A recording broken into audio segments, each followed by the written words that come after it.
आज मैं जो आपको एक कथा सुनाने वाली हूँ, ये कथा विशेषकर उन लोगों के लिए है जो लोग हमसे प्रश्न करते हैं कि हमारे जीवन में एक गुरु का होना क्यों आवश्यक है या एक संत का होना क्यों आवश्यक है। क्या बिना गुरु के हम भगवान के पास नहीं पहुँच सकते? क्या बिना संत के हम भगवान के पास नहीं पहुँच सकते? ये जो कथा है आज की, ये विशेषकर उन्हीं लोगों के लिए है। आप एक बार इसे ध्यान से सुनें। आपने देखा होगा कि एक चींटी जो आपके आंगन में इधर से उधर घूमती रहती है, फिरती रहती है, वो दिखने में कितनी छोटी होती है। इतनी छोटी सी चींटी आपके आंगन में रोज अक्सर आपको घूमते दिखाई दे जाती होगी। अगर आप उस चींटी के जीवन के बारे में एक बार विचार करें तो आप पाएंगे कि चींटी का जीवन कोई बहुत ज़्यादा लंबा नहीं होता।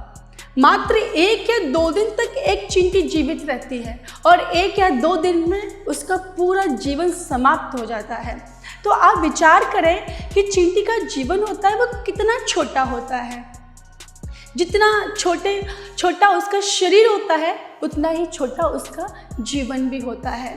लेकिन अगर वही चींटी अपने मन में ये विचार करने लगे कि मुझे तो पूना में रहते रहते बहुत दिन हो गए, अब मैं एक काम करती हूँ कि मैं दिल्ली चली जाती हूँ, तो आप मुझे ये बताइए कि क्या वह चींटी पूना से दिल्ली की यात्रा कर सकती है?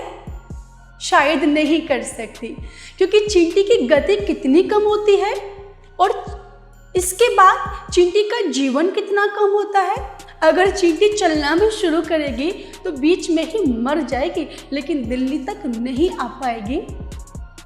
लेकिन अगर वही चींटी आपके वस्त्रों के ऊपर चढ़ जाए या किसी महिला की साड़ी के ऊपर चढ़ जाए और आप उस ट्रेन में जाकर बैठ जाए जो ट्रेन पूना से दिल्ली जा रही है, तो मुझे बताइए वह चींटी कितनी आसानी से पूना से दिल्ली स्टेशन पर उतर जाएगी। वैसे ही अगर हम विचार करके देखें तो मनुष्य का जीवन भी बहुत कम होता है।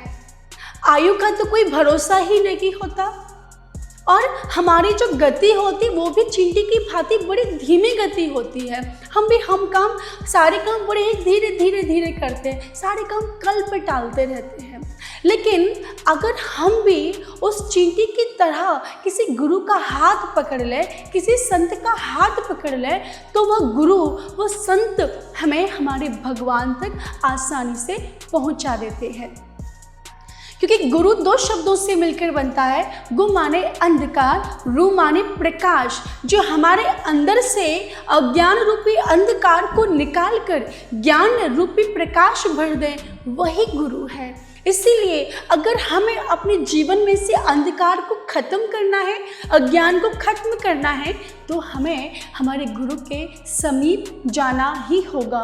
क्योंकि गुरु बिनु भव निधि तरई न कोई, जो बिरंच संकर सम होई। क्योंकि गुरु के बिना भवसागर से पार कोई लगा नहीं सकता है। तो आप भी एक अच्छे गुरु का, एक अच्छे संत का दामन थाम लीजिए। वही संत, वही सद्गुरु आपको बड़े ही सुगम तरीके से ठाकुर जी के द्वार तक पहुंचा देंगे।